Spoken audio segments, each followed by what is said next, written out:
Volám sa Jaro. A je mi strašne na hovno.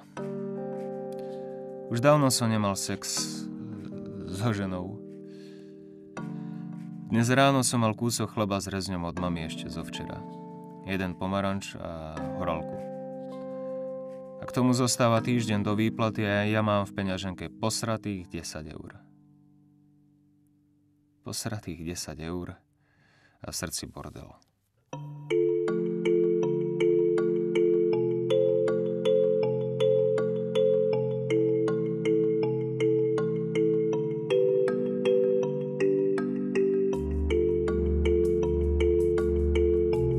Bolo to na konci októbra.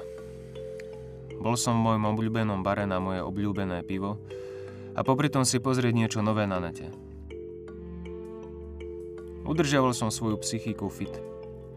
Nemal som viac ako na 2 pivá, ale neobmedzený net ma v tom bare priklincoval. Vôbec som netušil, kedy vošla do baru. Ani mi nenapadlo obzrieť sa vedľa seba. Neustále som počítal mince, či by mi nevyšlo aj na tretie. Zrazu bola pri mne. Predstavila sa ako Mira a pozvala ma na to moje obľúbené pivo. Vraj som sa jej zdal byť sympatickým a tak ma chcela spoznať. Sympatický. Doteraz som bol zvyknutý na úplný nezáujem zo strany žien. Doteraz v podstate ani jedna a zrazu príde ona. Cítil som sa, ako keby som vyhral v lotérii. Nevedel som od nej oči otrhnúť. Nebola to nejaká extra krásna žena z mojich tajných snov, ale proste niečo v nej, niečo ma strašne priťahovalo. Ja neviem, možno to bola len samota, ktorú som zažíval takmer každý deň. Dobre sme si pokecali.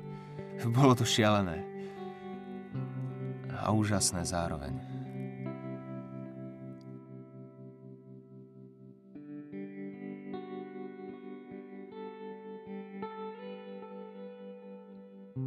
Zamiloval som sa.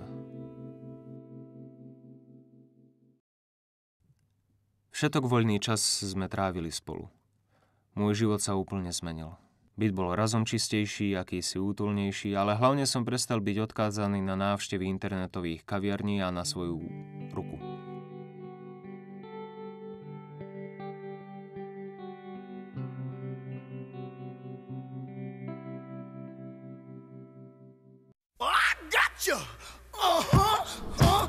Zoznámil som sa s jej kamarátmi. Boli strašne fajn. Tak napríklad Andrej je zubár. Vravel, že vďaka nemu je Mirkin chlub tak zdravý.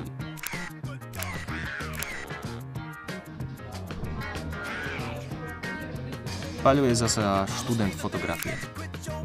Spoznali sa v bare a oslovili ju s tým, že či by nechcela byť modelkou v jednej jeho školskej práci. Samozrejme vo všetkej počestnosti. A nakoniec Maťo. Ten je predávač obuvi. Spoznali sa, áno, presne tak, pri kupovaní topánok. V podstate sme každý boli iný, no mal som taký pocit, že máme čosi spoločné. Bol to skvelý večer. Dúfal som, že takto to bude stále.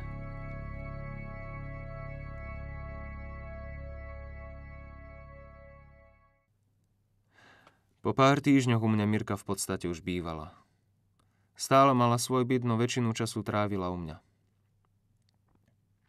Nikdy mi nebolo lepšie. Konečne som bol aj ja šťastný. Miloval som ju a bol som si istý, že ona miluje mňa. Veril som, že ona je tá pravá. Prešiel mesiac a ona mala narodeniny. Chcel som jej spraviť krásny večer, úplnú romantiku. Uvaril som chutné jedlo, kúpil sviečky, pripravil mix romantických pesničiek. Nakoniec ten večer mala krásny, no bol podľa jej predstav.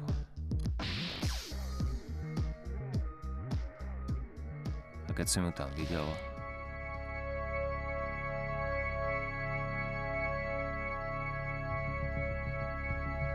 prešiel týždeň a teraz som mal ja narodeniny. Čakala ma hneď po práci. Chcel som ju pozvať niekam do reštaurácie alebo niečo podobné, no ona odmietla, že vraj sú tu moje peniaze a nebudem si predsa míňať svoje peniaze a tiež nemala čas. Hej, malo to svoju logiku. Čiže hneď z práce sme šli do obchodu. Bolo to také rýchle. Neviem. Že vraj si mám vybrať niečo, čo mi urobí radosť. Priznám sa, trošku ma to zarazilo, pretože som čakal, že ho už bude mať vybratý.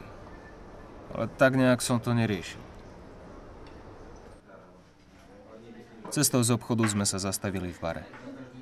Tam mi zagratulovala, dali sme si kávu a len tak sme sa rozprávali. Teda, väčšinou som rozprával ja. No, bolo to také divné. Spýtal som sa, či je všetko v poriadku. Povedala, že je jasné, že prečo by nemalo, len sa cíti trochu mizerne. Mám narodeniny, že je to môj deň. Na to som jej povedal, že keď mám narodeniny, ona sa nemusí chovať nejak extra, keď vidím, že je niečo zle. Zostala ticho. V bare sme dlho nepobudli. Míra mi povedala, že vraj má ešte nejaké dôležité stretnutie ohľadom práce. Vraj príde trošku neskôr domov a potom to ešte oslavíme. Letmo ma poboskala, otočila sa a odišla. Keď som sa vrátil domov, na stole som našiel list. Ešte raz mi v ňom blahoželala k narodeninám. Bol napísaný dosť mizerne, tiež ho mohla naklepať v počítači. Tak mi v ňom teda blahoželala. A tiež písala, že som skvelý človek a že si zaslúžim skvelú ženu a že ona nie je tá pravá a ďalej krásny život a hlavne, aby som bol šťastný. Neveril som vlastným očiam. Zmizla. Mobil mala vypnutý.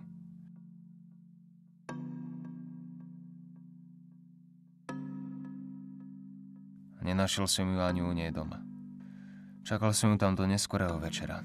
Čakal a neustále volal. Mala to už vopred pripravené. Po práci ma čakala iba preto, aby som sa nevrátil na byt a nezistil, že už má všetky veci vysťahované. Nezostala po nej ani špina. Chcel som vedieť prečo. A tak som zostal opäť sám. Ten týždeň som bol psychicky na dne. Potom mi prišla SMS-ka, v ktorej mi písala, že sa za všetko ospravedlňuje, že ona podobné veci jednoducho nedokáže človeku povedať do očí a že mi ďakuje za krásne 4 mesiace, že sa jednoducho k sebe nehodíme a že mi praje, aby som bol šťastný a blá, blá, blá. Dnes, na ročné výročie nášho rozchodu, mi opäť napísala. Zablahoželala mi k narodeninám a vraj, že by sa chcela stretnúť. Poďakoval som jej za blahoželanie a slušne som ju poslal do piče.